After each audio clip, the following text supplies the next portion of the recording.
A multi-million-dollar report on the Red Hill Valley Parkway was released today. It says the original slippery pavement on the highway likely contributed to collisions, some of them fatal. The report focuses on a former top city official citing misconduct and carelessness. Al Sweeney is following this story tonight and has the details. Good evening, Al. Hi there, Taz. Well, the city's been waiting for this report for several years. The inquiry was commissioned in 2019 to look into concerns about an unusual number of collisions on the freeway and concerns that an official at City Hall had a report about problems with the road but didn't let others know about it. In the years after the Red Hill Valley Parkway opened in 2007, it became known as a road that was slippery when wet. There were numerous collisions, some of them fatal, some of them occurring while a report was buried at City Hall on so-called friction levels on the road, how slippery the pavement was for vehicles, some crashing on the highway. Like the collision in 2015 that killed Olivia Smozarski and Jordan Hastings. Jordan was a ray of sunshine.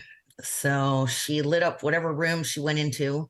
She was always a bubbly, funny, silly, ambitious girl. Jordan's mother, Leonie, was following the news closely from the Red Hill inquiry today. What really leaps out for me is, how one person in particular at the city of Hamilton can hold so much power, to bury a public safety report when it's been paid for with taxpayers' dollars. That they're able to put so many lives at risk. After his inquiry into the Parkway, Superior Court Judge Herman Wilton Siegel concluded that friction levels on the Red Hill Valley Parkway were generally below or well below the standard they were measured against, and the relatively low Red Hill Valley Parkway friction levels were a likely contributor to collisions. Wilton Siegel also dealt with questions about Hamilton's former Director of Engineering Services, Gary Moore, who did not share a 2014 report on the friction levels done by a group called Tradewind. Wilton Siegel says Moore's failure to provide the Tradewind report to the city's traffic group for the purposes of its traffic safety mandate was misconduct. Wilton Siegel goes on to say it's fair to assume that the failure to disclose the Tradewind report contributed to accidents and injuries on the Red Hill Valley Parkway. It's devastating. So,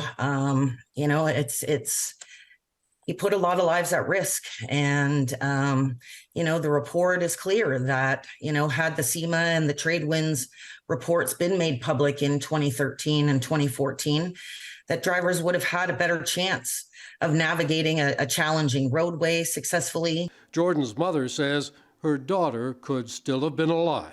Jordan was a relatively new driver. And, we wouldn't have allowed her to drive on the Red Hill had we known that, that it wasn't safe. And especially not in, wet conditions. So I absolutely believe it would have made a difference had those reports been released. Mayor Andrea Horvath issued a statement on the report today saying people's trust in the city was profoundly shaken by the handling of the Parkway, and action will begin quickly to address the inquiry's recommendations. Many of those recommendations deal with procedures at City Hall. The inquiry so far has cost the city $28 million. Its report is due to be considered by City Council next week.